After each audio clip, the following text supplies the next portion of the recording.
But let me challenge that a little bit, Ravi, where 10 years ago, there was a lot of discussion around unbundling of the bank. Everybody's going to come around and they're going to break up the bank into pieces, like what TransferWise did for cross-border stuff. But it's actually not happened. Okay, what's happened is banks have continued to exist, some of it is a regulatory umbrella.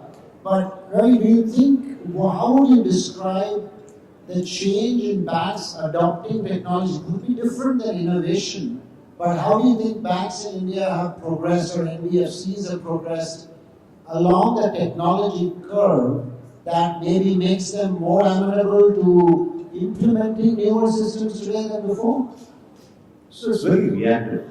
It's not proactive. When I say that, is that you understand that cloud is what is going to give you speed, scale, and a whole bunch of things.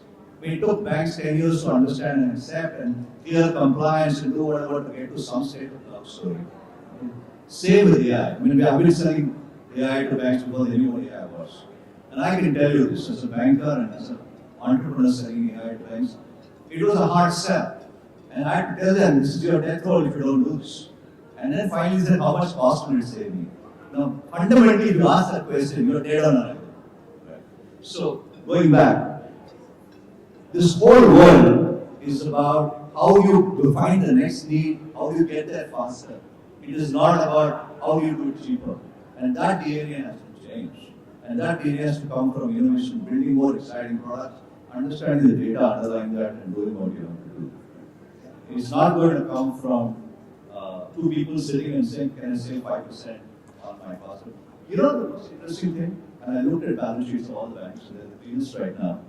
Most banks have underspent on their technology budget. And you're going to be going up.